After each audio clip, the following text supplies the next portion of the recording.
Hello, everyone. I'm Dijon. And I'm Amir. Welcome to the Mustardcast, the podcast about the art of storytelling and how it's used across different mediums. Make sure that you like, comment, and subscribe if you want to see our channel grow, and to click the notification bell so that you're notified when we post. As usual, we're going to start with what media we're consuming.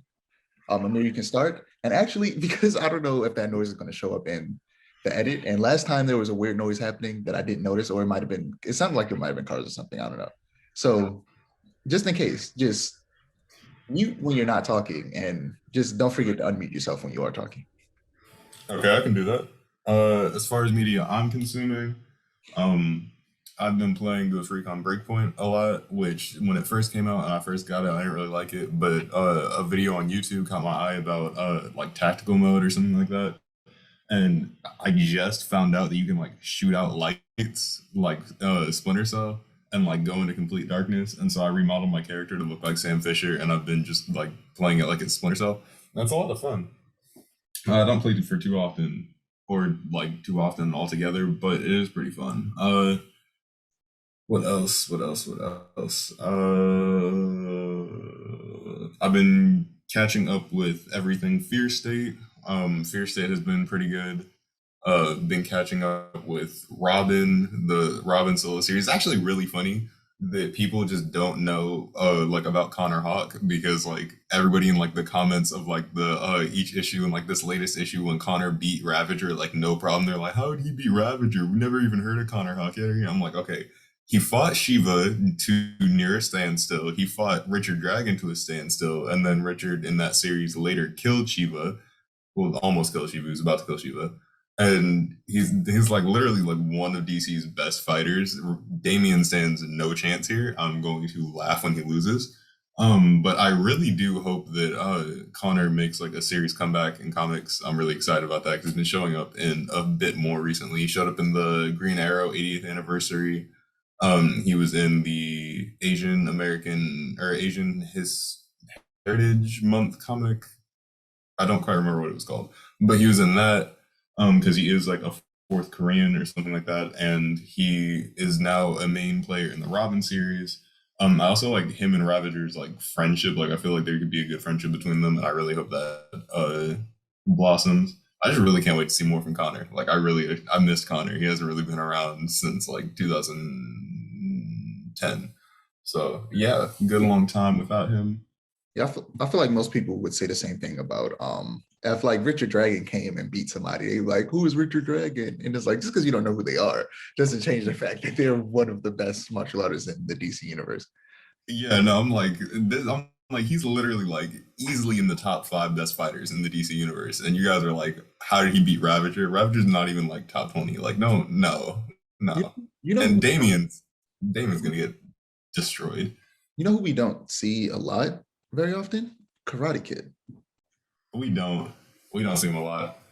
I feel like that just comes from him being in the future, like I super feel far like ahead in the was future. he even in the Legion of Superhero comic with Jonathan Kent? I don't know because I didn't read the Legion of Superhero comic with John Kent. I'm not a super big Legion of Superheroes fan aside from Karate Kid. Like when Karate Kid's not there, I don't really care. Like I'm just like, um, it's like Teen Titans when it comes to Dick Grayson. I don't really care if he's not there. Like, eh. But yeah, no, I have no clue if he was there or not. To my knowledge, the last time he was in anything, I feel like that was in 2009 ish. Maybe he could. I feel like they could shoehorn him into the Batman Beyond series that they're about to do. They probably could. Do the Legion of Superheroes exist in that timeline, or like that far in the future? Um, they might not exist, but they could Because make I up. thought they were like way further in the future than Batman Beyond, but I could be wrong about that. They could exist in that timeline. Again, I'm not a huge Legion of Superheroes fan, and Deshaun, you know, I'm not a big Batman Beyond fan, so I'm just like I don't really. It's just like, like I don't really know when the timelines match up. Oh, speaking of Batman Beyond, I read Batman Urban Legends. I don't remember which issue it was. I think it was the one before this one because This the is most recent seven. one was the Fear State one. Yeah, seven. And oh my god, it was all about future timelines, like future Batman. And they had Batman 1 million. That was like the coolest Batman story I've read in a long time because he has every single Batman like suit, power, and everything from every Bat family member all across time. And there was like it was like some specific line that he said where he was like, I'm the product of I've been studying these people for thousands of years. I'm a product of an unnumerated or like I don't even remember what he said. But it was like so cool. They turned to like some like really cool Batman suit, like beat the mess out of like all these prisoners because he's in control of a prison planet. And I It's like read the original. they're the warden of like a prison planet. Yeah. It's Pluto.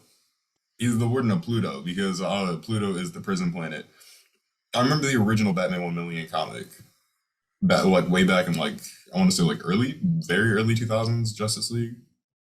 I don't know. It was a long time since I read it, but and I hadn't read much from Batman 1 million since. I don't even know if he's been in a lot, but that was awesome. I loved it. It was like the coolest thing ever. They literally turned him into like Kamen Rider, and it was awesome. It was excellent.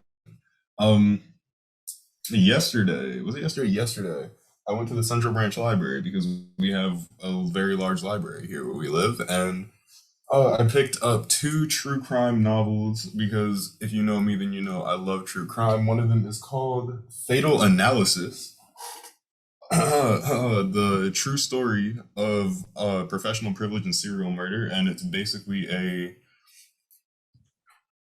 I don't necessarily know how much of it is true and how much of it is fiction, especially because they change like names and locations and stuff to keep people safe. But it's essentially like the real life memoir of this therapist and his patient, who his patient starts like murdering people. And he's like playing like mind games with the therapist the whole time. And the therapist is having trouble because like patient client confidentiality. So he can't like go to the police and tell them because of patient client confidentiality.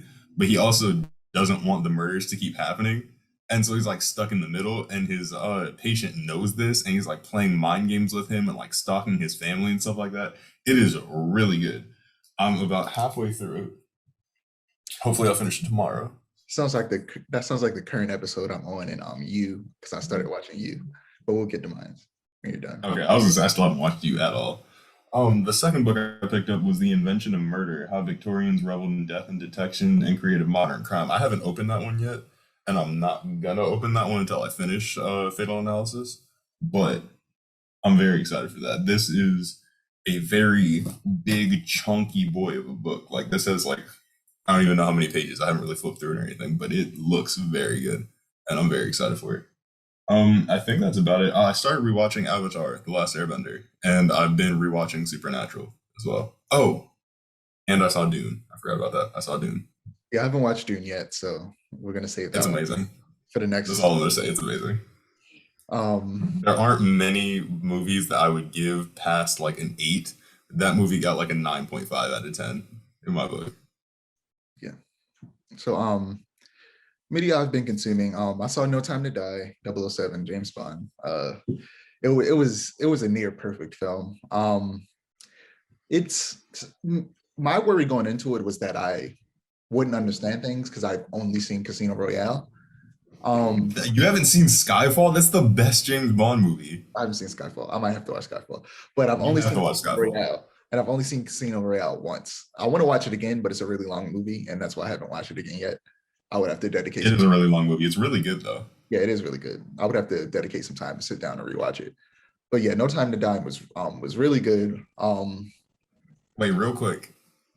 We together we have to sit down and watch all of Daniel Craig's Bond movies because his Bond movies are literally like they're the best Bond movies out there. I've seen almost all of them. I've seen all of Daniel Craig. I've seen almost every James Bond movie. He's my second favorite Bond, right behind Pierce Brosnan, and his movies are the best Bond movies. Like Casino Royale and not Spectre. Casino Royale and Skyfall are like the two best James Bond movies I've ever seen in my life. Yeah. No Time to Die is easily the best one for me so far. I like him more than Casino Royale. Granted, I haven't seen it in a minute. Um, You also haven't seen Skyfall yet. yeah, but it's if you're going into it, if anybody's going into it worrying that they might be confused, I watched a quick video that just went over everything that happened in previous movies, and I was good. Even without that, though, I would have been perfectly fine having just seen Casino Royale.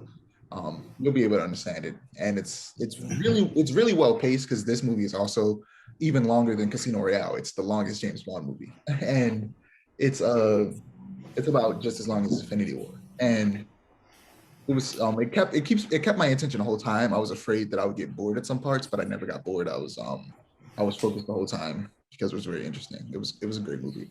I watched Halloween Kills on the 15th, the day it came out on Peacock. That was also a good movie. I'll talk more about that later.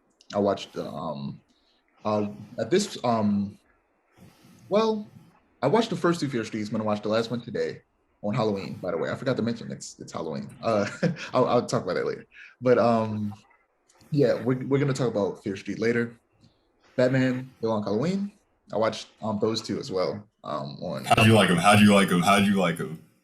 They were good. They weren't anything spectacular, but they were good. I enjoyed them. They were I'm fun. so disappointed to hear you say that. They were fun. They were fun movies. Been watching You. You is definitely a show you would like. Based on your interest, you would love You. You was great. You would definitely like that show. I believe it. A bunch of people have been telling me to watch it, but Yeah, I just haven't had the chance to. if I'm not mistaken, the last episode of Wu Tang is came out because the last season was 10 episodes, and the 10th episode came out, and I assume that's the last episode. But the way it ended, I'm not sure, but I think it is. I've been watching Wu Tang and American Saga, Young Justice, Phantoms. We'll get to that later. I started. Oh, I haven't watched the next two episodes, but if it's anything like the first two, I don't think I want to. It's not. It's much better. Okay. I started rewatching Gravity Falls. Gravity Falls, great show. Yes, that's an amazing show. So actually, I've been playing Resident Evil 4 in VR. This is my little brother. Oh yeah, like look at you, lucky you with the VR headset. It's not even mine, it's my little brother's, but my mom took it because they don't use it. So I haven't played it much though. I only played like the beginning. This is my first time playing Resident Evil 4. It's weird that the first time I'm playing it in VR, but I haven't been playing it because I don't have the space divider for people who wear glasses is over at their house somewhere and they have to find it, or I might just have to order a new one. So I have to put my contacts in when I play it, and it takes a long time for me to put my contacts in and take them out, and that's just too much of a hassle. That's just too much of a hassle for me, and I don't feel like going through that every time I want to play the VR, and I don't like keeping my contacts in. So yeah. Moving on to current events. It's Halloween. It's October 31st, the day we're recording this. Spooky John. You guys will be watching this on a Thursday, in November, my birthday month, as well as the birthday month of Metal Gear Solid 2, which released on my birthday in 2001. So on my very first birthday, Resident Evil 2 came out, November 13th, 2001, on my first birthday. I was born in 2000. Old man. Yep, I'm about to turn 21. So I decided to change my scoring system since you mentioned earlier about some of those James Bond movies being or whatever was supposed to, the only things being like 9s or 10s for you. I changed it to a 5-point scoring system because, as you know, anything below 7 to me is basically trash. Whenever I go that something, when I say something's a 7, that means it's okay, and if it's below a 7, it's usually not good. And anything above 7 is usually great. So I decided, since I stay in between 9 and 5, why not just have a 5-point range to begin with? So because of that, will be giving out 5s occasionally, because a 5 to me isn't going to equal like a 10 out of 10. It's going to be like a 9 or a 9.5. That's what a 5 will equal. It'll be near perfect, but not perfect. And obviously, straight down the middle, 2.5. 3 is like straight down the middle. It's okay. And then below that is going to be kind of, below that is going to be where 6 and 5 stood in my 10 scaling, where it's like bad and then straight garbage. I would not recommend it. So yeah, I'm gonna start using 5-point scaling system instead of out of 10 because it just works better for me. Moving on to animation, the 9th Jedi director. Also, you should mute your mic because it's making noise. Oh my bad, I completely forgot. Yeah, so the 9th Jedi director has the rest of the story mapped out and wants to make an animated movie, which is cool. Me and you talked about it. We really want to see see them do something more with the 9th Jedi I hope this happens. How you feel about that, man? You know, I love the Ninth Jedi. It's one of my favorite Star Wars Vision things. I would love to see it expanded. They really could make like an entire new show about that. Like it's really good. Also, it could technically fit into canon to like shift some stuff around. We talked about that too. But I really, really hope that I'm just excited to see what they do with it. I'm really excited. Yeah, so Lightyear. There's a trailer for the Pixar movie Lightyear. It's a Buzz Lightyear movie. It's meant to be the film series that inspires the creation of the toy that's sold in the Toy Story universe. Have you seen the trailer? No, you and like seven other people sent it to me, and I kept meaning to watch it, and I just forgot. Like life Yeah. has been kind of hectic for me lately. It I just know that it's never gonna beat out Buzz Lightyear Star Command. I don't know if you ever saw it that will. movie. It probably Nah, will. It probably nah, will. it won't. It can't. They should do a continuation of that. I would love to see a Buzz Lightyear But Star Command the thing TV about it show. is, it looks a lot more serious than I expected. It looks like they're taking a much more serious approach with this. I'm sure there's going to be comedy because it's a Disney film, but it looks like it's gonna be a serious sci-fi more so than the comedy that we're used to seeing from Pixar films. I believe that this isn't even just a Pixar movie. It's both Pixar and Disney, which obviously Pixar is owned by Disney, but meaning that it's not being exclusively animated by Pixar, that there's other like Disney teams working on it as well, um, which is a little different. And I'm honestly excited for this film. It looks really good. You should check out the trailer later. But Young Justice Phantoms. Um, so we talked about Young Justice before it actually came out. Actually, no, we talked about it the day it came out. And we didn't at that point. I hadn't watched any much of it at that point. I don't believe so. First two episodes were kind of boring. Like, yeah, you like you said, that's why you haven't been watching it. Kinda, The first two episodes. kinda boring. Um, and the whole time we talked about it, like as soon as we finished recording the last episode, I thought I missed something from the previous seasons, and you hadn't finished season 3, so you were like, "Wait, do we know these people?" Because they treated the whole situation like we should know what's happening, right? They were like showing us Mars and introducing us to people like we should know who these people are. The only person they introduced who we know is the Green Beetle, who no longer has the beetle anymore. Um, Other than that, I was just like, am I supposed to know what's happening? Did I miss an episode from the previous three seasons? It's like, no, they're just introducing us to all of these people on Mars, Megan's family and stuff, because her and Superboy are going there to get married. And they bring Beast Boy along with them. And honestly, it does pick up. It does pick it up. And I'm watching some reactions to the first 3 seasons of Young Justice, and going back on it. I still stand by the fact that they overbloat with the amount of characters that they show, and they don't expand on a lot of their stories. But overall, I think Young Justice it's a great show. I don't know why I'm doing the Donald Trump hands, but overall, I think Young Justice is a great show. It's weird because I was doing this before I ever saw Donald Trump do it, and then when he started doing it, it ruined it for me because now every time I do it, I think of Donald Trump. But yeah, it does get better. Do you care if I talk about the next couple episodes? Because I don't even know if you're gonna watch them. Is Nightwing in them? No, it's still on Mars. Then no, I do not care even in the Okay. slightest. Go ahead. So the members of the Legion of Superheroes that are in this arc are all 3 of them have one power from a Martian. Like they don't get their powers from a Martian. They just happen to be characters with powers similar to the Martians. One of them can phase.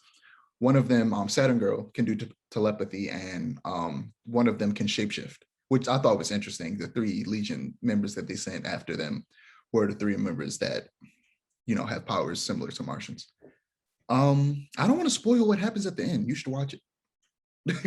Like legit, you should watch it. That ending, it's good. Is Nightwing in it? Dude, just watch it. Then you can spoil it. I'll watch it. You can spoil it. Like I'll watch it eventually. You can spoil it though. Like I don't want to. but I genuinely do not care unless Nightwing's in it. Like that's pretty much unless Nightwing, any of the Bat family. Yeah, I was gonna say, what you're gonna care about? What I'm about to talk about, which is the next arc, because I'm not spoiling an episode for you. You're gonna have to watch it yourself. Oh my god! I'm excited for the next arc because the next arc, they're gonna be each episode that was in that first poster, which I'm gonna put up on screen. that first poster with all the members of the original members of the team on it, minus Wally, of course, and including Rocket. They are going to have their own arc. Some of them might be connected, like Superboy's and Megan's, but the next one is going to be Artemis. It's going to be focused on Artemis, not just Artemis, but it's also I going do to like Artemis. also I do going to like feature, Artemis. it's also going to feature Lady Shiva and Cassandra Cain. So we're gonna Oh, bet. we're gonna have some assassin kung fu goodness in this next like 3-episode arc. So yeah, I'm excited for that. Well, That I'm excited for. what I'm thinking is I think it might have been confirmed that the arc after that is going to be a Zatanna arc, but I'm not sure. But if so, I'm thinking that maybe they could use this arc. Maybe they combine because they've been combining some arcs. Maybe they combine Nightwing and Tigress's arcs together and Artemis's arcs together, and they actually finally reveal Jason Todd and what happened to him, and have him transition into Red Hood, because they teased him last season, and I just want to see him. I just want to see what they do with him, because what they're doing is a little bit different, because he's working for Ra's al Ghul rather than just being brought back to life and then escaping and going off and doing his own thing. So I'm interested. He did work for Ra's al Ghul in the comics for a little bit. Yeah. It was for like 6 months, so I wonder if they're gonna go through that full thing, because actually that's not too far off of the Red Hood Lost Days comic so far, and like as long as he leaves and then goes and trains with like scumbags around the world, Yeah. like after at some point this season, that actually wouldn't be too far off from Red Well, Hood. I'm interested if they're going to either start it with the Artemis story and then continue it with Nightwing, or they'll just do it exclusively in Nightwing story, which would make a lot of sense. They should just make a Bat Family show set in the Young Justice universe and just like disregard everything else. That'd be perfect to me, because I don't care about like 90% of the other characters. I really like Young Justice and pretty much all the characters. I can't really think of any characters that I don't like in Young Justice. I'm indifferent. I'm indifferent to only Lagan. He's kind of boring, but I don't like Lagan. He seems to be there for no reason. Like he's boring. He was there for like tension, like romantic tension between Miss Martian and Superboy, and then after that, I was like, why is he still here? Yeah. He's not bad. He's just not great. But yeah, the members, they did Miss Martian, Superboy. They're gonna do Huntress or Tigress. Then they're going to probably end up doing Zatanna, Nightwing, Rocket, and Aquaman, Calder. So I'm excited for that. I hope they don't continue to add a bunch of characters unnecessarily. So going into comics, we didn't get a chance to talk about this. Superman is bisexual. Jonathan Kent, Superman, that is. John Kent is Clark and Lois' son, for people who don't know. And he was revealed to be bisexual. And, naturally, internet exploded. And people got upset because, one, articles, headlines just go, Superman's bisexual, and everybody assumed they're talking about Clark. Little do they know, they're talking about John Kent. And then people get upset and go, why are they making John gay? Like, make a new character, make him gay. John's a new character. He's not gay, he's bisexual. But John's a new character. His sexuality has barely been explored. I think he had a relationship with Saturn Girl in the Legion of Superheroes comic, but that's about it. So that whole make a new character and then make them, LGBTQ plus, that's out of the window, because that's exactly what they did. John is only like 6 years old in terms of his comic history or something like that. It might actually be less. Yeah, it might be less. Like, he's a relatively new character.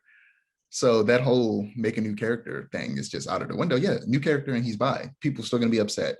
So they can't really hide it behind anything. It's just obviously homophobia. And it's interesting. We're seeing more legacy characters like, the Robin and, Superman, Jonathan Kent, be bisexual characters. So it's interesting. That's about all I have to say about it. You have anything else to say? I feel like it works a lot more now with John than it did with Tim, personally. Yeah.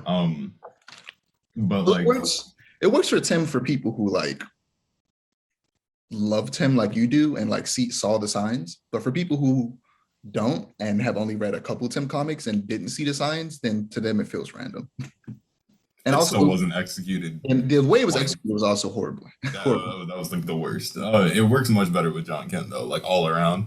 My only fear is because it's DC and because DC does stupid stuff all the time. Is that they'll try and make a Tim John relationship, which would be incredibly. They're not going to do that. That would be stupid. It's DC. If you take a look back at some of their relationship, like If they're going to they have, they if they're they going could to do have, this. if they're going to have Tim have a relationship with any Superboy, it's going to be It'd be Connor. Connor, but It's going to be Connor. but If they're going no. to have If him have a you relationship if with you any look at their history of like relationships and dealing with the relationships in DC, I would not be surprised at all if that's the route they went down, which I really hope they don't, because dating your brother's best friend is kind of Look, weird. I don't think they're going to do that because they already I have, hope not. because one, they already have Connor there to potentially do a Superboy Robin relationship. So they don't need to bring John into this. Okay. He's going to stay separate. I love that you have more faith in DC than I do. If this was Marvel, it would be a whole different discussion. Marvel is wild. No, Marvel is better at that than DC is. Nah, man, Marvel's wild. Everybody's everybody. I'm gonna cut that out, but like No, everybody, but everybody's had. have you seen DC though?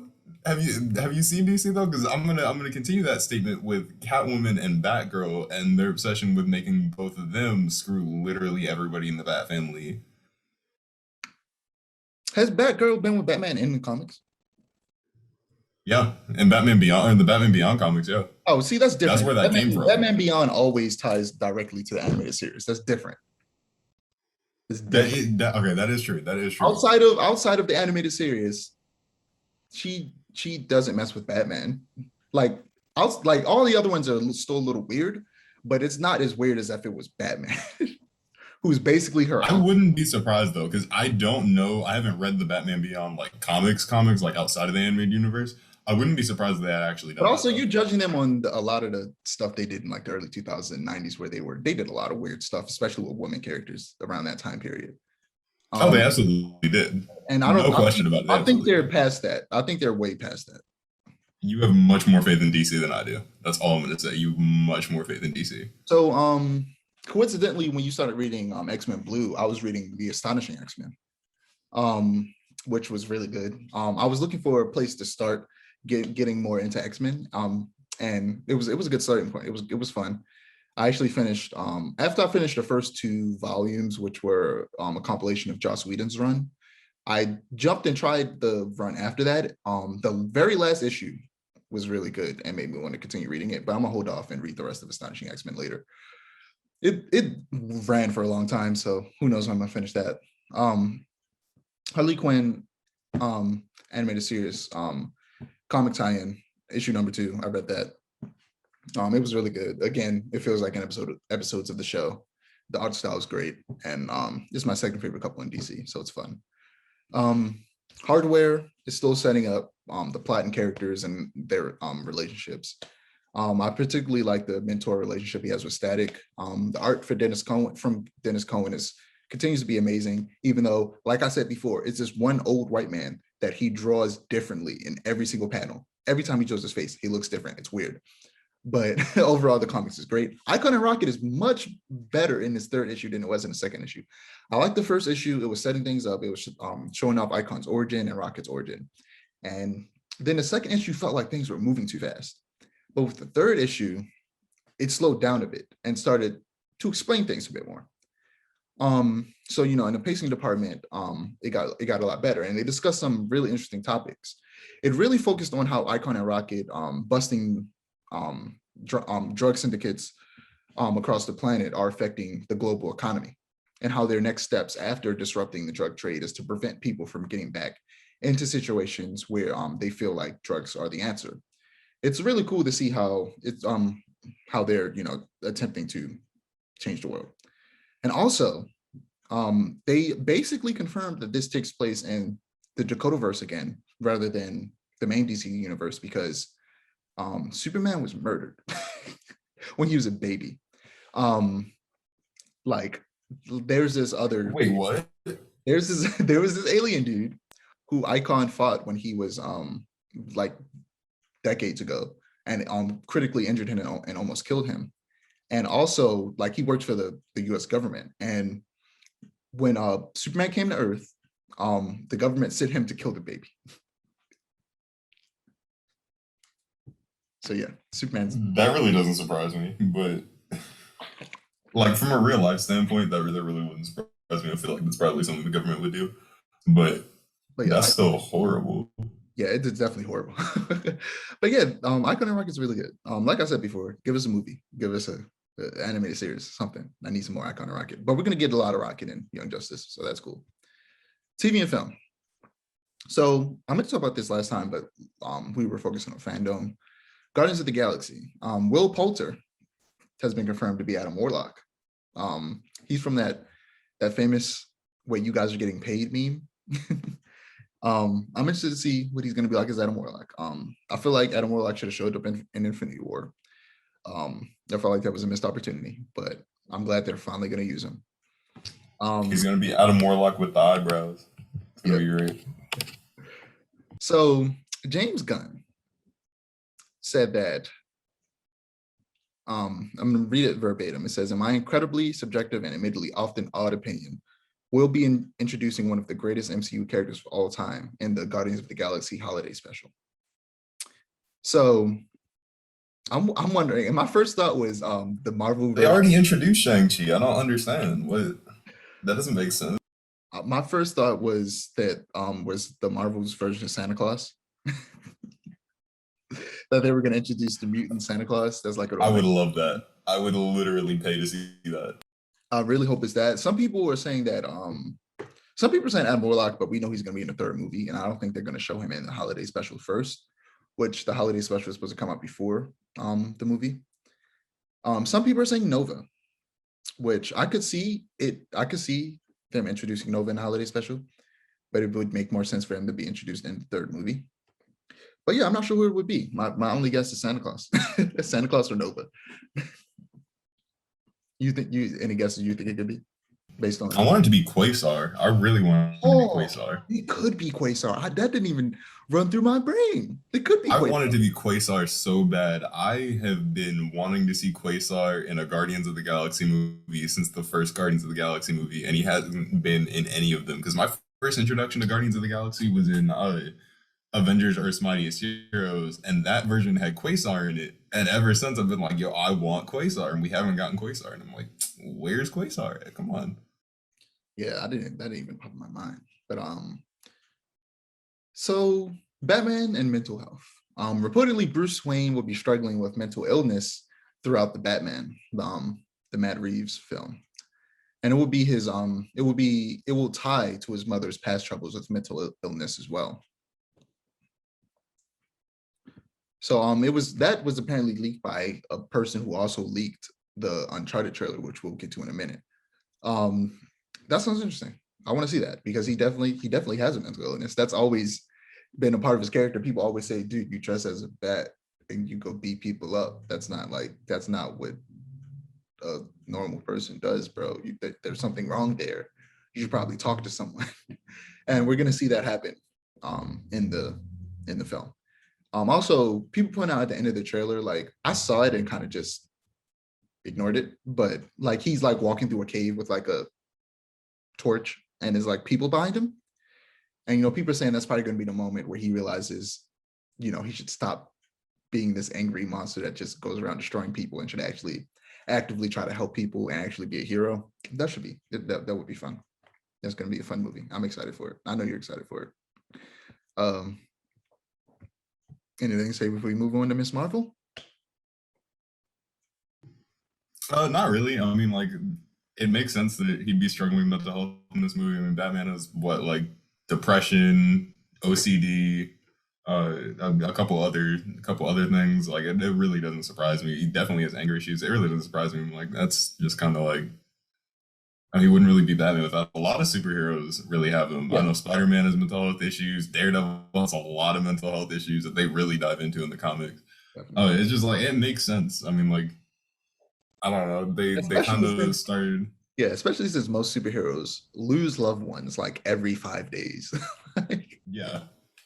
I mean, like they really started like showing and or like showing how superheroes deal with mental health. I know they showed it with the end of the Amazing Spider-Man 2 where Peter was like genuinely like deeply struggling with depression. I know they showed it in Daredevil a lot, the TV show, the Netflix show. So like I mean I am all here for more realistic interpretations of these characters. And yeah, no, I'm here for it. I was thinking something about the difference between like a SSD and HDD. Because a friend of mine just got a PS5. Eric actually, Eric got a PS5, and yeah, he was like looking for an external hard drive, and he said they were like $200, and I was like, that's a you get an SSD, and I was like, there's barely any PS5 games out right now. You're not going to need that yet. You should hold off on that and save up for that one, and just get a HDD and put your PS4 games on that one, and keep the PS5 games on the actual system hard drive. But anyway, Miss Marvel. So there was a poster leak for Miss Marvel that confirms again that she will be used. Her powers would be energy based rather than more like Miss Fantastic or Plastic Man, where she enlarges herself and also stretches. So more like Plastic Man than Mr. Fantastic. Um, Honestly, the first thing that came to my mind is like, I wonder how the original creator of the character feels about this. Like, are they upset? Like, are they like, why are you doing this to my character? You know what I mean?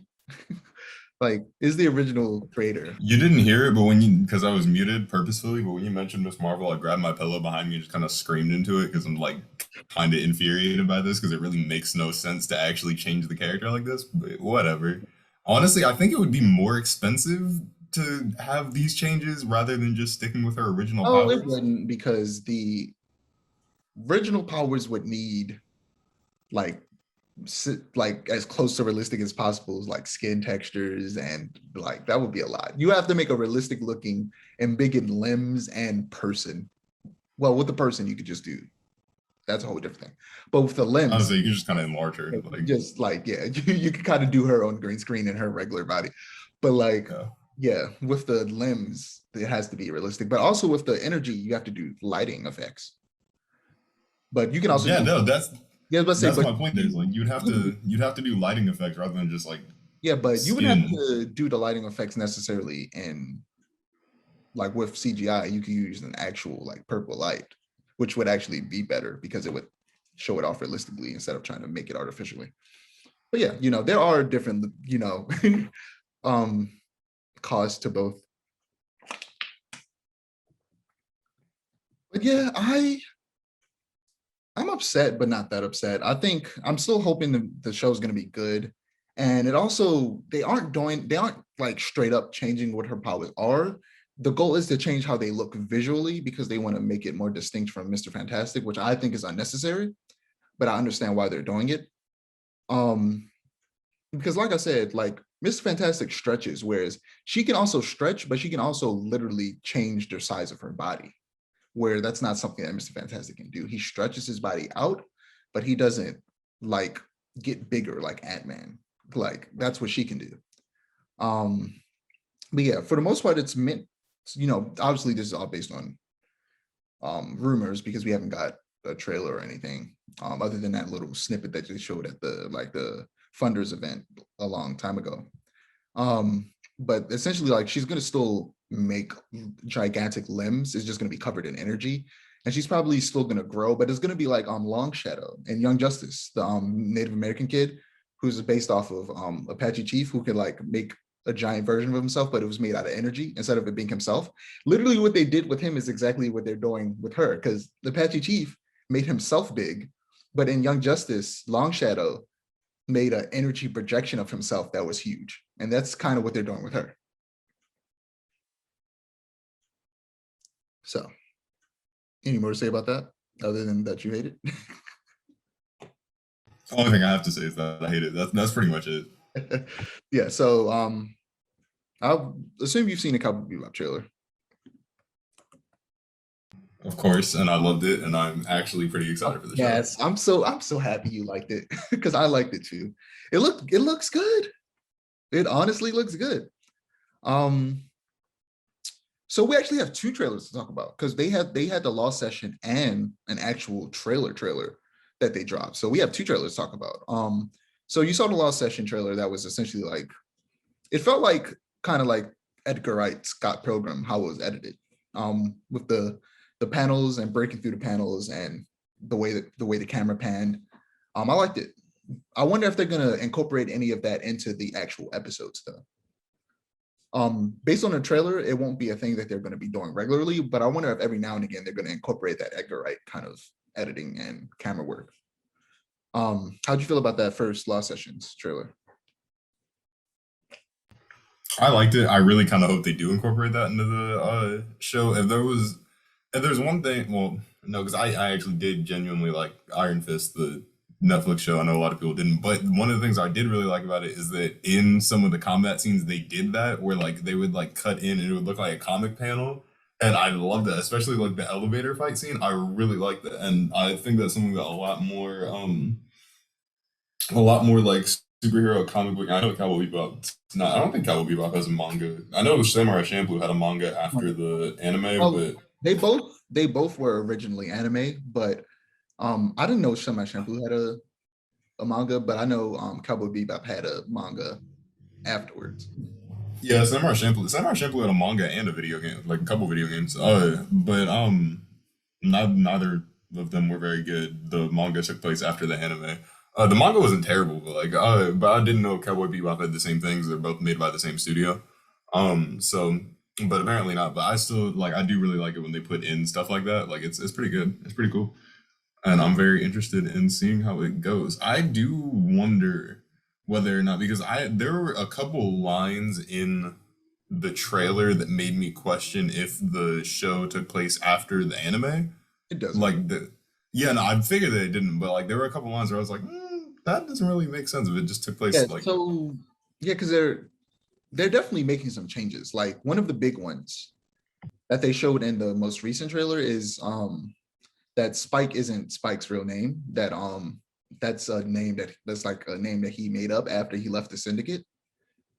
So naturally, spoiler alert for the actual Cowboy Bebop anime. If you haven't seen it, we're going to talk about things that like happen in the show that they might be changing for the live action adaptation. But yeah, so they're making it to where he changed his name when he left the syndicate. And Spike isn't his real name, so that I feel like to me that adds a level of mystery for people who have watched the original show. So like we have some mysteries that we don't know the answers to, which I think is cool because I don't like we talked about before. I don't want it to be the exact same. I want there to be some changes. Like I want there to be some new things that surprise me that I don't already just know. I kind of I wasn't feeling Spike and Phase the way the actors played them in that first Lost Sessions trailer. It felt off to me. Jet is perfect. He sounds just like the original Jet, and his costume is great. Jet feels perfect, but I wasn't really feeling Spike and Faye much. The trailer changed my tune a little bit. The actual trailer, I definitely get some more Spike from the actor John Cho, and I forget the name of the one playing Faye. I'll put that up on screen, but she still doesn't necessarily feel like the Faye from the original show. They're definitely doing it a bit different. Like one big change, another big change is that she likes the dog. She hates the dog in the anime. She doesn't necessarily hate him, but she doesn't necessarily like the dog either. Like I feel like she's like more lovey-dovey with what's the name of the dog? Ein. She's more lovey-dovey with Ein than she Ian. is anime, which I felt like was a change that I didn't necessarily expect. But it's a small change, but it is different. But also she's playing, I feel like she's more tomboyish than she even is in the original. And that's what they're going more of in the live action adaptation. Well, what do you think about the way the actors portray these three characters? I'm still not entirely sure how I feel about either Spike or Faye, but I mean, I'm sure that it'll change by the time the show comes out. I'm sure they'll be good. Like, but Jet's the only one that I'm 100% on board with right now. He's perfect. Yeah. But yeah, I'm excited to see what they do. That comes out soon, November. So on to the big one, Uncharted. there was Oh my god. there was a trailer for the Uncharted movie. It was okay. I don't think the trailer was bad. Can y'all stop getting Tom Holland to just play Peter Parker Yeah. in different So situations, here's the please? thing. Here's the thing. This looks like a good movie, but it doesn't look like a good Uncharted movie. It looks like a lot of people say it looks like a generic action movie, which I agree, but Uncharted kind of is a generic action movie. That isn't the bad part. For me, what makes Uncharted great, because like I said, the story and everything is very generic Indiana Jones action adventure. It's the characters that make Uncharted what it is. And the actors don't necessarily feel like the characters that they're portraying, and they're portraying iconic characters. So if there's anything you have to get right in this, it's the characters and how the people acting portray those characters. And Mark Wahlberg and Tom Holland just aren't giving off Sully and Nate energy. Mark Wahlberg was originally supposed to play Nate. Like Yeah, it was originally not supposed to a be lot of a. people. Go ahead. I was just gonna say it originally wasn't supposed to be like a young Nathan Drake movie. It was originally supposed to be like an actual Uncharted adaptation. He was supposed to play Nathan Drake, and that wouldn't have been bad. Yeah. But then like time passed, he's a little older now, and I'm like, okay, well, I wouldn't mind a young Nathan Drake movie, but then they got Tom Holland. Now I was like, oh, okay, well, A lot of people are saying that like Mark Wahlberg feels more like Nathan Drake than Tom Holland does in that trailer, which I kind of agree with. Like at the very end, he had a very Nate moment with the Irish dude or the Scottish dude or whatever. yeah, no, that was funny. I'm not gonna lie, I did laugh at that. That part was cool. I was like, ah, And that's the that was thing. funny. I think I'm going to enjoy this movie. I just don't think it's going to necessarily feel, in terms of the characters, like an Uncharted movie. I can agree with that. I can totally agree with that. I Here's think I'm gonna. something else that's missing. Nate makes a lot of different noises when he's falling and climbing. And I don't know if maybe they cut it out because of the music, but Tom didn't make any noise. But actually, in the scene when he was falling out, I think they cut the music out as soon as he started, like the whole Uncharted 3 airplane thing started happening. Oh my god, I have my own personal. Like Oh my. when he's climbing and falling, he makes a bunch of noises. He goes, whoa, whoa, whoa, whoa, whoa, like all that stuff. And none of those things happen. Like, I feel like they're missing, like every video game live action adaptation, they kind of just miss the point of what makes us like these games. And it's the characters. The characters are what do it. And if they can't get the characters right, like why would you make a Resident Evil movie without either Chris or Leon? Why would Wait, you did they really do that? Why would you make a Resident Evil movie without Chris or Leon? Did they really do that though? Bruh, Chris and Leon didn't show up in those Resident Evil movies until like the 6th or 7th. Wait, really? I haven't seen a single Resident Evil movie, so I No, wouldn't know. they're That's not. kind of funny to me. Yeah, I think majority of the characters in those first few movies are original characters, and Wesker doesn't even show up until like the 5th movie or something like that. Imagine a Resident Evil movie without Wesker. That's kind of Like, dude, sad. and yeah, like here's the thing. I keep saying this doesn't look like a bad movie. It's just the characters don't feel like Uncharted. And that's a big factor of making, at this point, this should have been an original movie. Like the Uncharted name should not be on it. Here's the thing though, we could be wrong. We could get another trailer where Tom Holland actually does act more like Nate and he feels more like Nate. I'm still holding out a little bit hope that maybe what they showed wasn't a great representation of what this film would be. I don't want to make it seem like I'm knocking it too much because I don't think it'll be bad. I think I'll enjoy it. But I feel like I would prefer that they hire someone if they wanted to go the young route and have these characters age up, with time so they can make a lot more of these movies. I feel like I would prefer a lesser known actor who acts more like Nathan Drake and a lesser known actor that acts more like Sully than two famous actors that they hired simply because they're famous and they'll get people in seats to portray those characters. You know what I mean? I totally agree with that. I also have another issue with it is that like they're combining movies, Yeah. or they're So combining games that into the doesn't bother movie me. after they said they weren't going to touch on any of the movie stuff, and I'm like that, or on any of the game stuff, and I'm like, well, Yeah. you kind of lied because That that's kind of doesn't what this is. that doesn't bother me too much. Because like I said, for me, I'm more there for the characters and I want the story to be good, obviously. But they could, if they just start combining stories from different games, I wouldn't be too mad. I would prefer that they went after like new treasures instead of um the old ones. But I wouldn't mind seeing like El Dorado again. Like, I mean, it's the city of gold. Of course, you're gonna want to do the city of gold. That's like the most basic like treasure hunting place to That's do. literally the plot of the first national treasure, second national The treasure, second one was Shambhala. The first one was national treasure. Are you sure? you I said haven't what? seen National Treasure in like 5 years. So Oh, you talking about maybe you're right about that. oh, you talking about National Treasure? I thought you talking about Uncharted. No. I'm talking about National Treasure. I was like, what? No, I don't. I don't think they went after Shambhala. I'm pretty sure they went after Shambhala. Wait a minute. Yeah, no. Did I miss a National Treasure movie? Was there National Treasure 1.5 or something? I just didn't see it. Like, Yeah. Makes me want to replay Uncharted 2. I love that game. Literally my favorite game. I kind of want to replay all the Uncharted. Like, I love those Wait, games so much. I have to say you still haven't played 4, have you? I played a little bit of 4, but I haven't like beat it. I haven't like sat down to make I was like just about to significant say progress in it. I was about to say the remastered version is coming out, but you don't even have a PS5. All right, you don't gotta. All right, listen, Daddy Warbucks. You don't gotta rub it in my face. Okay, you don't gotta rub it in my face. I couldn't afford it. I actually got another email from PlayStation saying you've been invited to buy a PS5. I'm like, stop hitting me up when I don't have money. God. Yeah, I jumped on that opportunity when I saw it. But It's yeah, like I'm they excited wait for me not to have money to send the email. Like they're like monitoring my bank account and they're like, oh, he doesn't have any money. Let's just taunt him a little bit more. because I actually don't physically or even digitally own Uncharted 4. I borrowed it from my uncle when I first played it and beat it.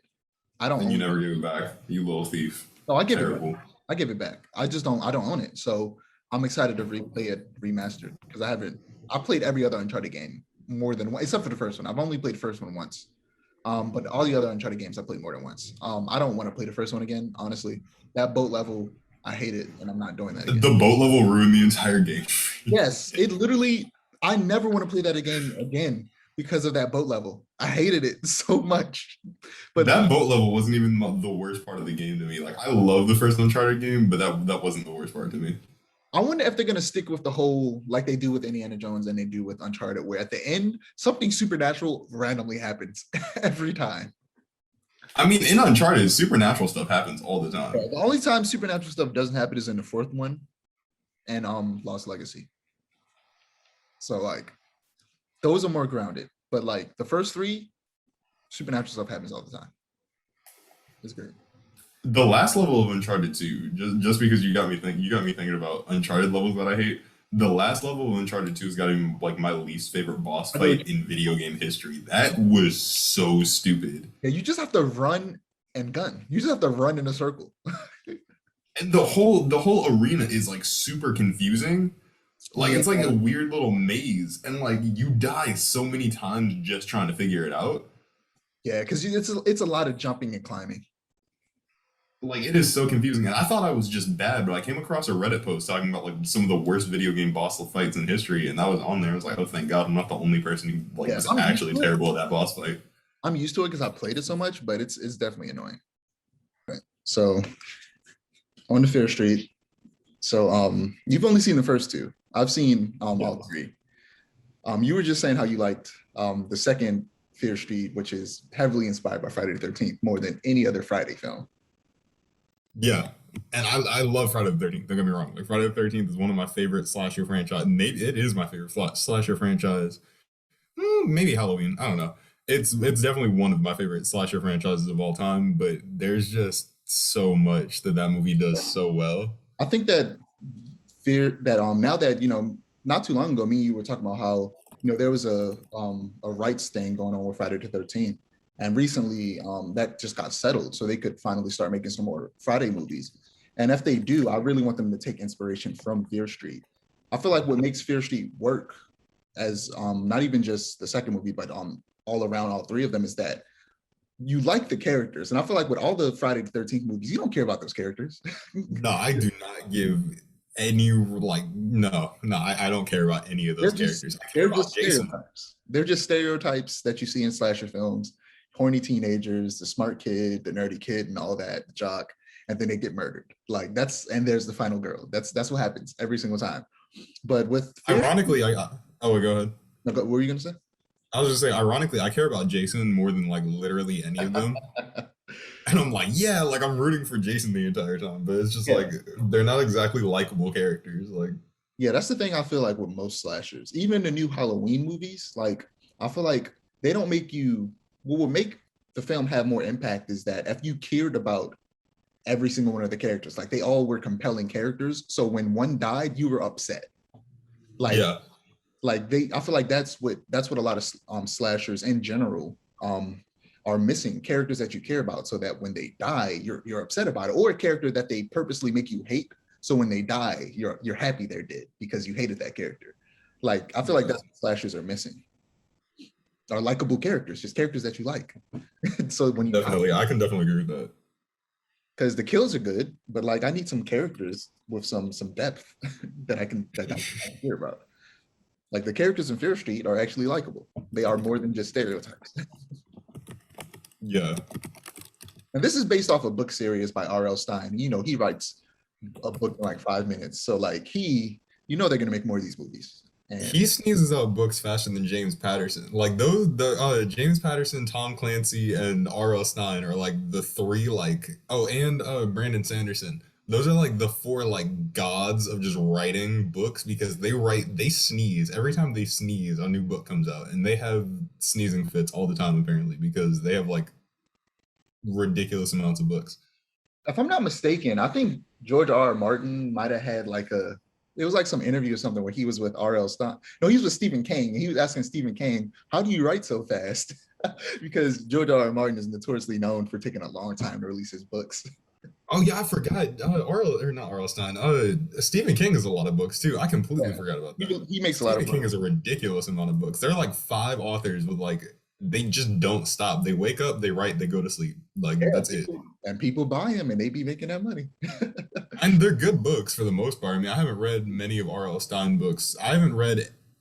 I think the last R.L. Stein book I read was a Goosebumps book, Yeah. and I used to read a lot of Goosebumps books, but like I read at that least was, I was like five. Like I don't remember the last time I read an R.L. Stein book. yeah, I read at least two. I know one of them had to do with the vampire, the Goosebumps book I was reading. The other one was the one with the dummy. Oh, Night of the Living Dummy. I never read like Night of the Living Dummy, and that's like the most famous Goosebumps book, and I never read it or even saw. I didn't see the episode of the TV show either. I don't think I've seen any of that TV show. I don't. The one episode I distinctly remember. There's two episodes about it. Is the one with like the goop that was like killing people. It was weird. Like those are two episodes of Goosebumps I remember specifically. But yeah, the first one, the beginning of the first one was like very Scream inspired. They had a famous actress get murdered at the beginning, um, Yes. by a person in a well, he was in a skull mask, not a ghost mask, but yeah, Honestly, I kind of like the skull mask more than the ghost face mask. The ghost okay, face mask is more like iconic, but the skull mask was genuinely kind of scary. it was okay. I mean, it was just a skull, so it didn't really creep me out. But I was looking like the poster for the new Scream that's coming out, I think in January. Hmm. I'm looking. If you look at the mask in that poster, it looks creepy. Like that I mask. don't think I've seen the. I've heard very little about the new Scream movie coming out. Yeah. Honestly, If you look I at that forgot it was poster, coming out until you said something right now. if Let you me look at let me that check. poster, it's just the way the mask looks in that poster is just kind of creepy to me. Scream 5. Look at the poster. You might have to send it to me because. It's it's like when he's like holding the knife next to his face, but That doesn't really look scary to me. I don't know that mask. Honestly, I think Scary Movie kind of ruined like the fear factor of Scream for me. Yeah, and Like I especially will always love Scream, but I don't think I can ever be scared by any of those movies after Scary Movie. Like I just can't. especially since Scream was already meant to be a parody, and the Yeah, longer the Scream itself already wasn't that scary. It was already kind of funny, and then like Scary Movie just straight up 100% just ruined it for me. yeah the longer the series went on, the kind of the more like goofy the Scream movies got. And I kind of like that. I really think I kind of like that about Scream. Like Yeah, it's just meant to be a parody. And since it's been going on for so long, it's so easy for them to just parody the other horror franchises that have like a dozen movies like Friday the 13th, Nightmare on Elm Street. I was considering watching Nightmare on Elm Street before the podcast, the 31st podcast, but I didn't have time and I didn't really feel like watching it. Because it's on HBO Max. I think a couple of the Nightmare on Elm Street movies are on HBO Max. I'm not sure if all of them are, but a lot of them are. It's not all of them. I'm pretty sure it's not all of them because I don't think I'm almost positive the Adam Sandler one isn't on there. He was in one of them. Yeah, he played Freddy in one of them. That's ridiculous. It was like laughed at as like the worst Friday or not Friday, the worst Nightmare on Elm Street movie. Yeah. But yeah, these movies were good. Um, here's the thing. There was a pattern that I wasn't a fan of that persists throughout, specifically the first two movies. And it was there's an optimistic character and a pessimistic character. And the pessimistic character is an asshole. And once stuff Oh, wait, hits, are you talking about Ziggy from the second one? Was the pessimistic one? wait, let me finish. No, both of them had characters like this. And once stuff hits the fan, and people start to die, the optimistic character admits that everything is shit and it will never get better. And then a pessimist, because the other person finally agrees with them, they then decide, okay, I'm gonna apologize for being an asshole. And it's not that simple because in both cases, the more optimistic person kind of switched up on the pessimist and became a different person to try and lead a different life because they have hope in shady Oh, I side. do know what you're talking about. I do know what Shady you're. I got side. confused about the character in the second one for a second. I was like, what? No, I get it now. Yeah, Ziggy's sister. What's her name? Cindy. Yeah, Cindy. At first, I thought you meant Ziggy because Ziggy was kind of pessimistic a lot of the movie, but she Yeah, had a reason to because everybody hated Ziggy for no reason. Like, yeah, she definitely did. But like, it's just it annoyed me because I was like, why are they just being such assholes? They just want to live a good life. Let them do that. oh my god, I think I like the second movie more than I like the first movie. I like the first movie a lot, but I think I like the second one more. Can we talk spoilers here? Like, is that allowed? The Yeah, Fear Street movies have been out for a little bit. Like, it's been a couple months. yeah, we can touch on it. Okay, I was so upset that I think her name was what? Ladies and Kate? gentlemen, it's your boy Jem. Sorry, I made a mistake and click the YouTube video. I was so upset that I think it was Kate in the first one died. I was like genuinely like, no. I And the was thing is, so I knew it was coming because I watched the because I didn't plan on watching Fear Street until Halloween was coming around. I was like, I should probably check these movies out. I watched the Did Meet kill count on them. I'm probably gonna rewatch those later. And so I knew she was gonna die, and I knew how she was gonna die. And it's a good kill, but like I was upset that she died. She was a it's good. a really good kill. I was the entire time, like right up until she actually dies, I was like, no, no, no, no, no, no, come on, come on, come on. She's gonna save her in the end. And then she didn't. And I was like, come on.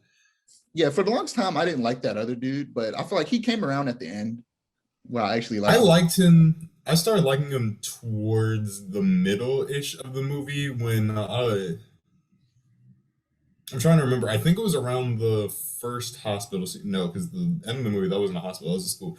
The school kind of looked like a hospital. Like I'm not gonna lie. Like they were like at the end there were some scenes that was like I no that looked like a hospital to me. No, around like the middle when they go to the hospital and they're like is it the middle when they first pick up Sam? I think her name is Sam, the girlfriend.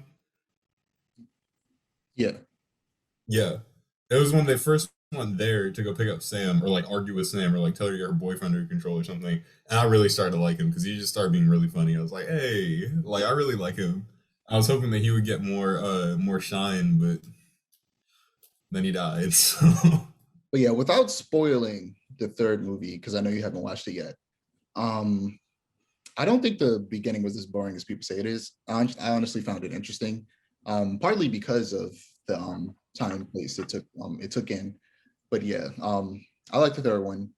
Um, I've only seen one review for the third movie. It's a YouTuber that I watch a lot. I think I told you about him, Daniel Green. I really trust his reviews. Like his reviews are usually pretty spot on with what I enjoy. Um, he didn't really complain about the beginning of the movie being boring. All the complaints that he had about the beginning of the movie were that it was like they were trying to do like a timepiece which like distracted from the horror element, and then also that because it was like a period movie that they had to like fake accents that weren't really good, and I Accents were haven't. accents weren't bad to me. A lot of them were doing pretty good actually. I think the only people that weren't the best with accents were the little brother and I think like one other person. But for the most part, everybody actually their accents sounded perfectly fine. I'll Um, definitely have to. I'll definitely have to pay attention for their accents then. yeah, but yeah, it's the beginning. Like the first half of that movie is just straight up not a horror movie.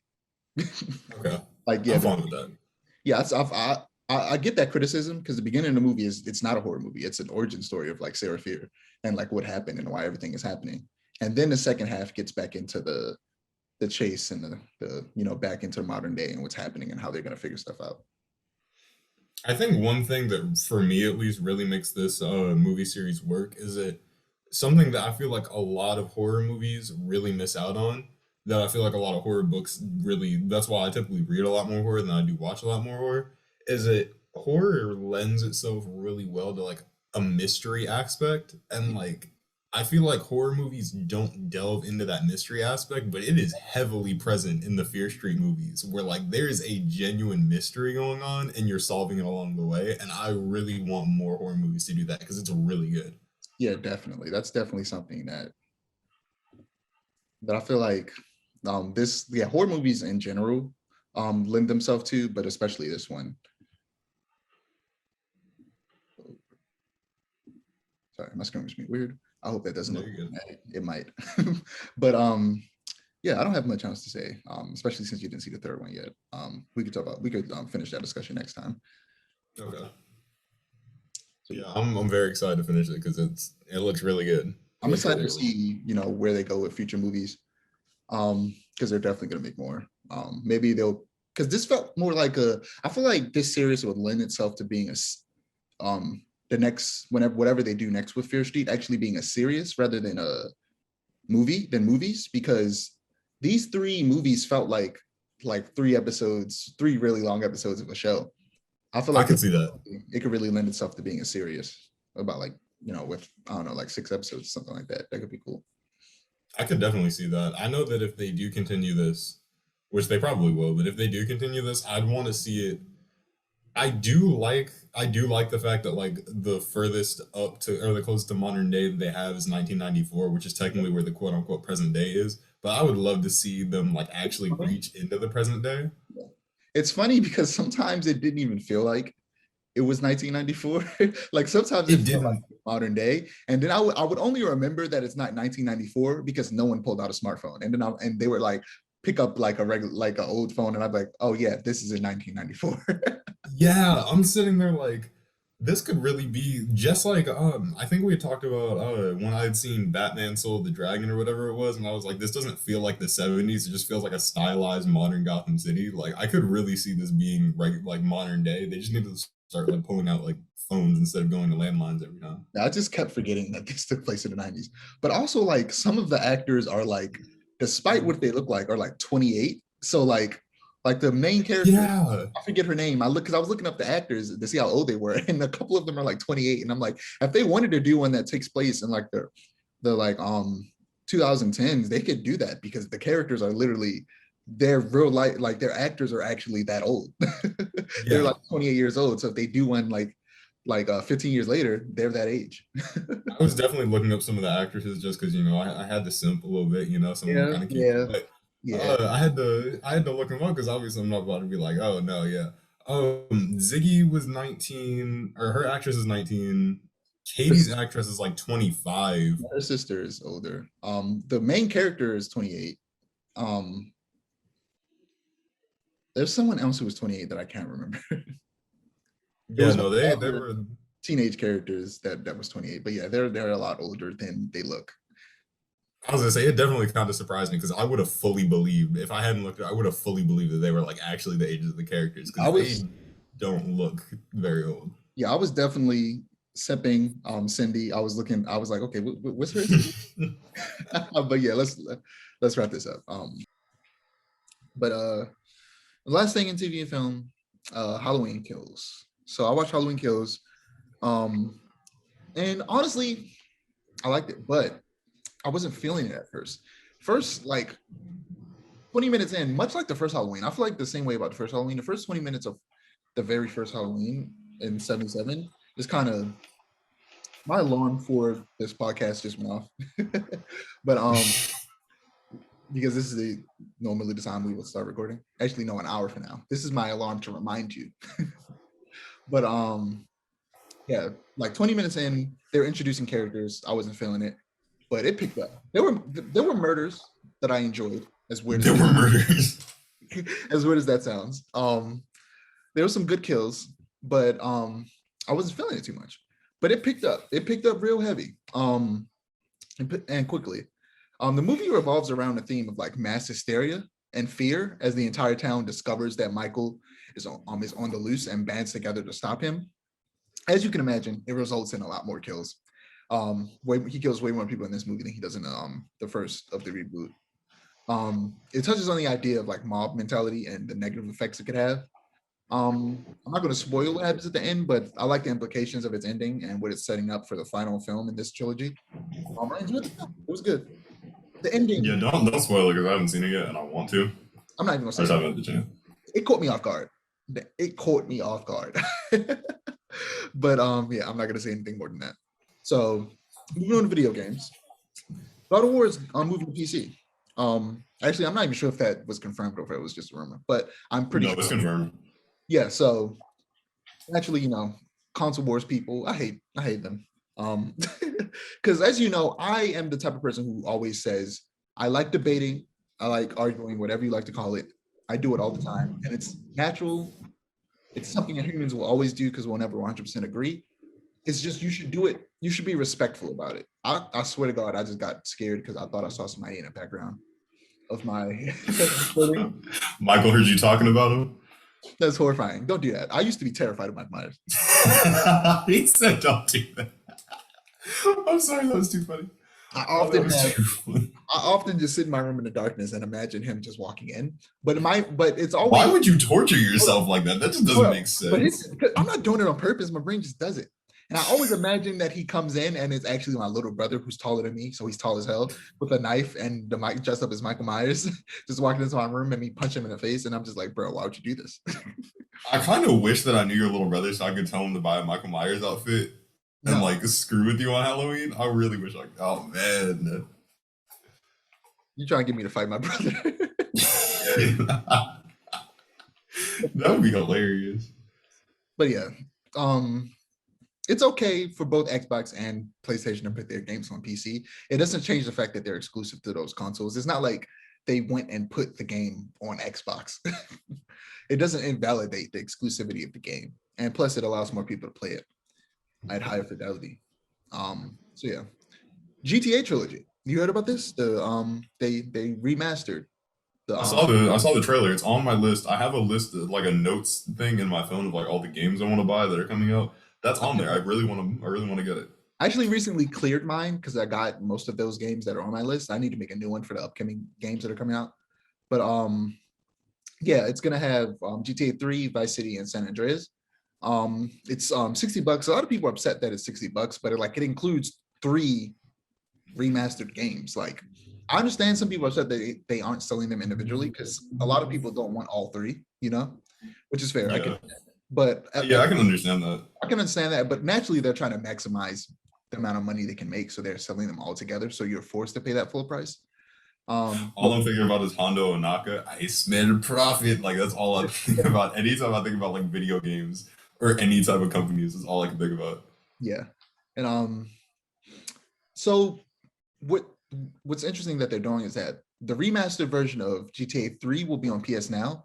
And a remastered San Andreas will be on Game Pass. So I'm only interested in playing San Andreas. So because the first GTA I played was 4. I've never played any other GTA other than 4 and 5. And 5 is the only GTA that I've played to completion. So I didn't even play 5 to completion. I played 5. I played 4, and that's it. I played so much GTA 5, and I played it back when it was on PS3. I don't even have it for PS4. I've only played it on PS3. Until my PS3 died. So yeah, I had it on PS4 because I couldn't get it on my Xbox 360 because I have a 360. I couldn't get it on Xbox 360 because I was like, 14, and my mother would never let me have GTA, but like I'm an adult now, I can do what I want. But yeah, I'm excited to try out San Andreas on Game Pass. I'll probably do that around when Halo comes out because that'll be on Game Pass as well, and I'm excited to play Halo. That's I want my PC so I can play Halo because Halo Infinite just looks so good. Yeah, I've been watching like all like the game flights and stuff like that, or like the test flights or whatever. I love them. I want to. Oh my god, I want Halo Infinite so bad. yeah. So in recent news, there's going to be a new AAA Marvel game. Hit it Oh up. yeah, I thought Yeah, hit it up by the first 3 Uncharted games director Amy Hennig. Um, I sent that to you. I must have forgot to. I could have sworn I sent that to you. did in her new studio, Skydance, New Media. Um, she describes it as a blockbuster action adventure. She also says, excuse me, she also says the Marvel Universe epitomizes all the action, mystery, and thrills of the pulp adventure genre that I adore and lends itself particularly to an interactive experience. It's an honor to be able to tell an original story with all the humanity, complexity, and humor that makes Marvel characters so enduring and to enable our players to embody these heroes that they love. So let's get to speculation. So, who do we think it is? Who do we want it to be? So we know it's going to be a single player game. That's been confirmed. Um, and this is being made by someone who worked on Uncharted. So it doesn't necessarily have to be a game similar to Uncharted, but that's the first thing that pops in my mind is like, okay, what type of games that you worked on? Okay, so what character could it possibly be based on that? But it of course could be more. So off top for me, I'm thinking Hawkeye. I was actually gonna say that. I'm so glad you said that because I was actually gonna say. I was gonna say now I'm not thinking about it in terms of like gameplay perspective of like the previous Uncharted games, but like for like character focused work, Hawkeye is one of the most underrated like in-depth characters that's really like been expanded in recent years. And like thinking about like Uncharted, thinking about like Nathan Drake, like he and Nate have a very similar personality. Thinking about stuff like that, it could definitely be Clint, and I'm all for it. I'm 210% for it because of course you know how much I love Hawkeye. So like I wasn't that wasn't who I was gonna say, but like in the back of my mind, that's who I was thinking. Yeah. So who are you gonna say? I was gonna say probably Daredevil, honestly, because people have been clamoring for a Daredevil game for years, and in terms of single player like specifically story driven content that isn't Spider-Man, then I think that that could be a very good. It kind of writes itself, honestly. Like in my opinion, like it could really be like a really amazing game. Also, I wouldn't mind if it was Moon Knight because I don't think it'll be Moon Knight. I really don't think it'll be Moon Knight. Um, but Moon Knight also could lend himself really well to the single player story aspect of it. Uh, so yeah, but I'm also very glad that you said Hawkeye because I really do want it to be Hawkeye. I really want it to be Hawkeye. You But those are like the main three that I'm thinking of that it could be. Of course, I have different ones that I would want it to be, but those are the main things that I'm thinking of. Like it could be. Yeah. Just randomly popped in my mind is that I want a Blade game. It's like a Blade game to I me. was actually thinking of that. I don't even really want a Blade game, but a Blade game popped into my mind. Yeah, and I imagine it being like a hack and slash. I'm thinking Devil May Cry because he has guns, he has a sword, and you definitely get other weapons as well. It would be interesting. Um, Plot twist: this game is a Batman game. what? I said plot twist: this game is a Batman game. This whole time, I mean, a Black Marvel actually bought out DC secretly. Just and this is the announcement for it. is gonna It's be a Batman game. that would be funny. Um, so there have been rumors of our new Splinter Cell game. Yes.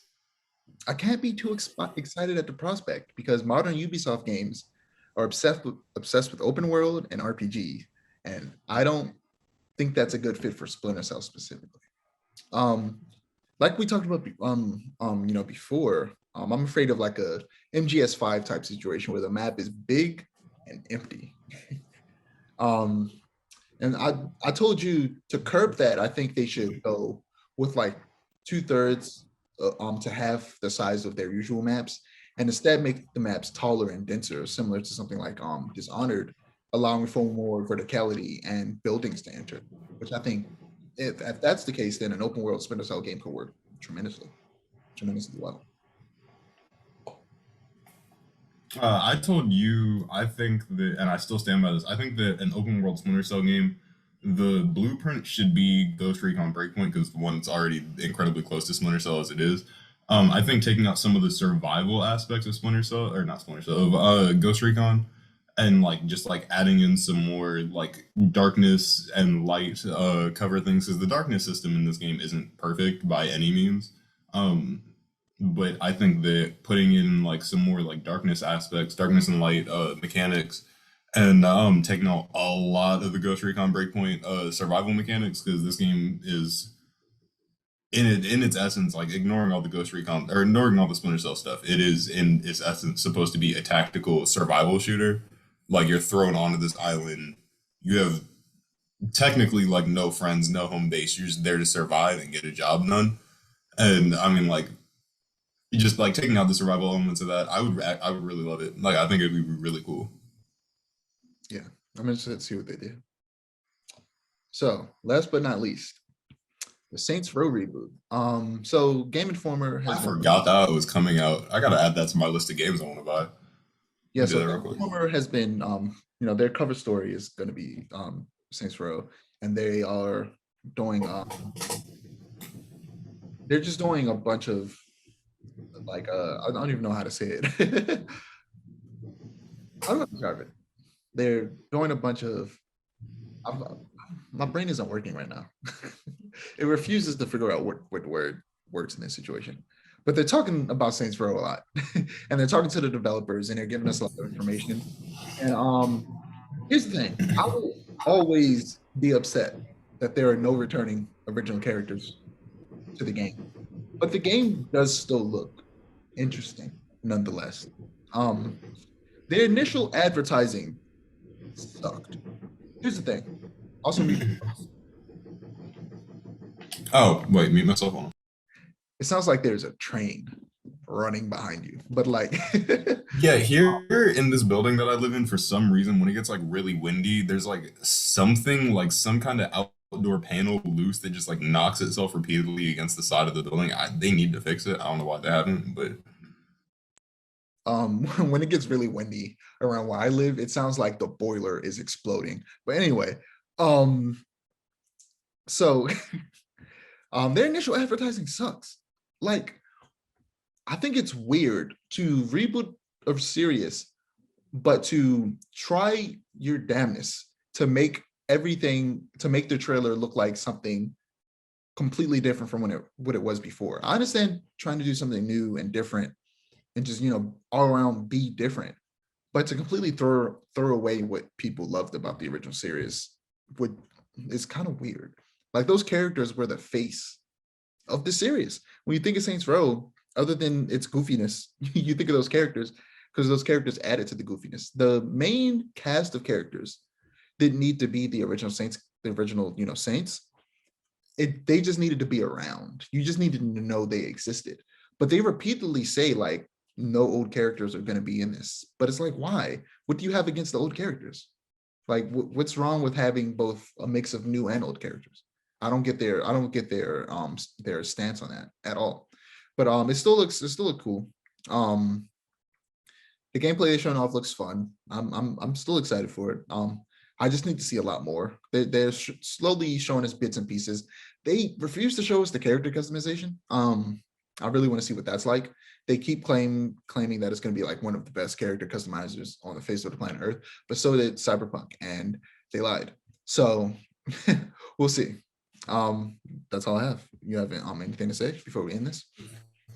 no, not really. I'm very into character customization. I spend like 3 hours each Cyberpunk playthrough just in character customization screens. So I mean, I really hope that they pull off a good character customization.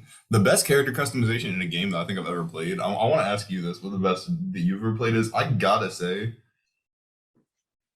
and this is gonna be such a weird answer, but I think it might be Xenoverse because like as far as like making you feel like you're creating like your character in this universe, it really goes above and beyond in that.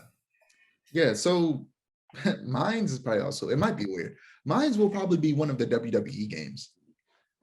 I feel like I forgot those games existed. I had one on my 3DS, and you're not wrong. yeah, They back when I they used go to play crazy. yeah, back when I used to play those games, you like the amount of what you can change on those characters is insane. Like you can do a lot in those games when customizing. Like it's pretty cool. Like I think the WWE games have some of the best character customization I've ever touched. I gotta fully agree with that. Those games go insane with You character know, customization.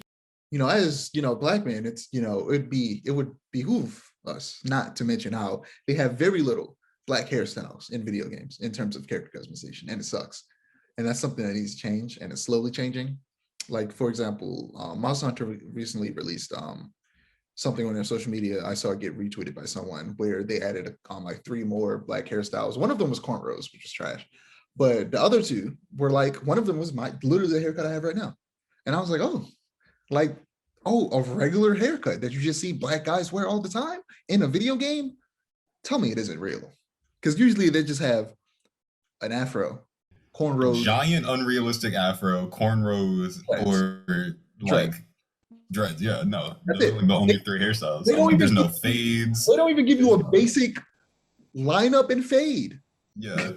They don't even give you the most basics. Or Like, bald. Don't forget bald. That's oh like yeah, that's oh, everybody's favorite default look, black either hairstyle. Bald. it's either bald or a buzz cut. That's what I usually do for black characters. Same. But Honestly, like, same. I bet you a lot of those white people making the games, I bet they don't know what a regular is. I bet you they don't know what a You regular know is. what this reminds me of?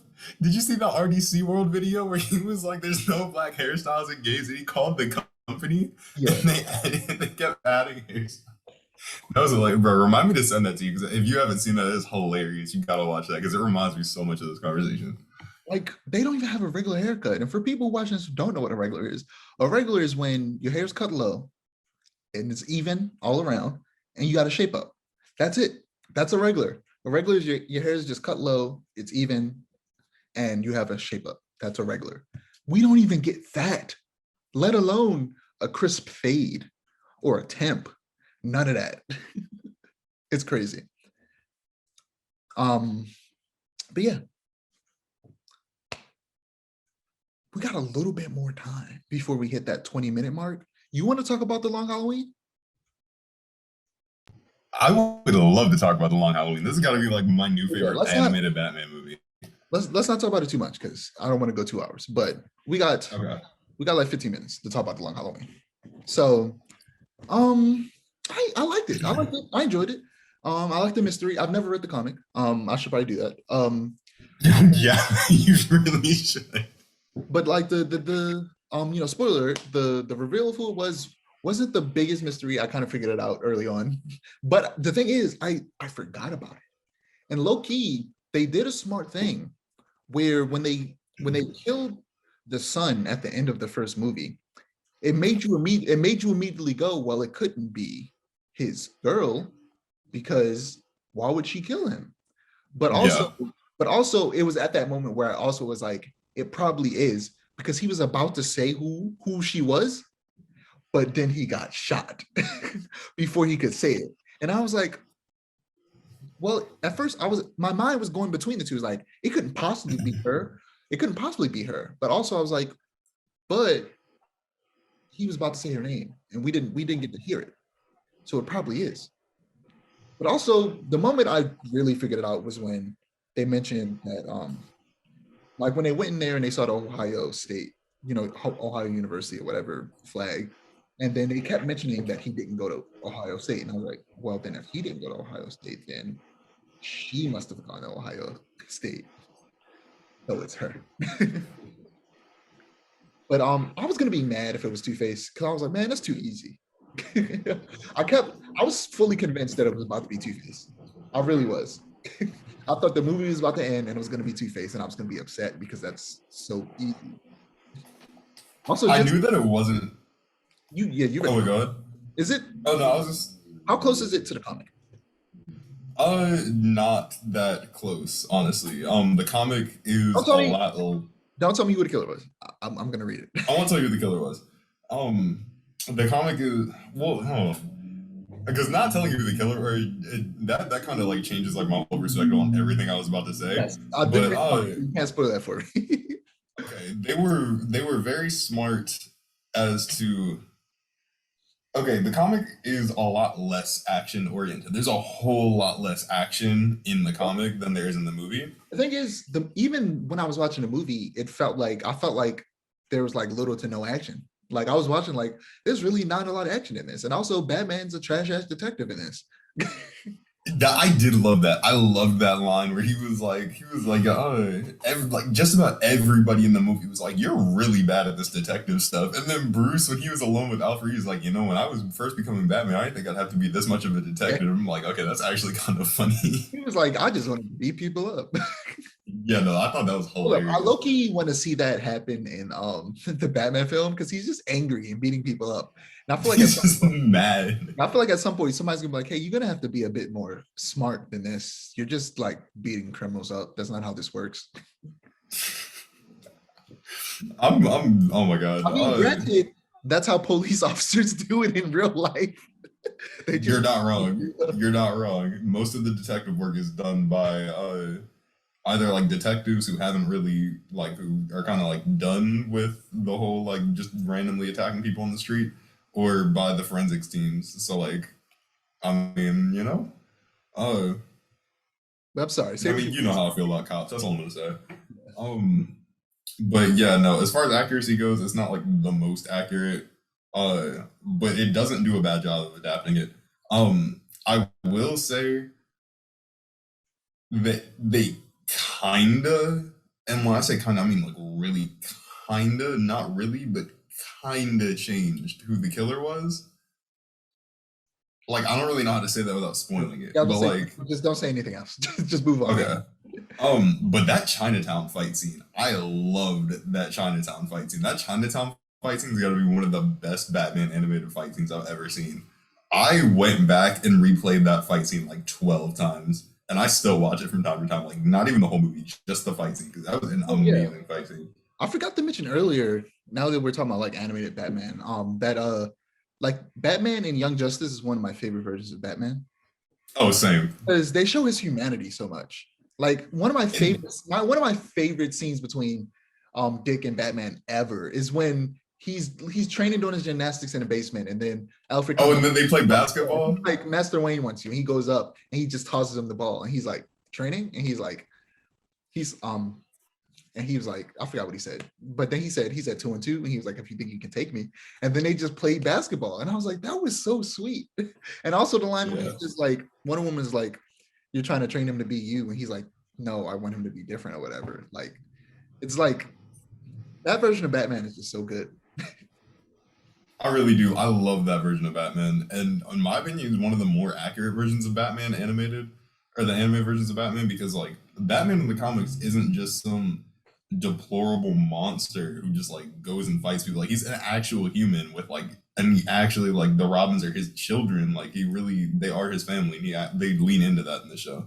I do like, because there's so many different versions and takes on characters. I do like the versions of Batman where he's like kind of like just recruiting child soldiers. I like that version, but I I feel hate like that version so.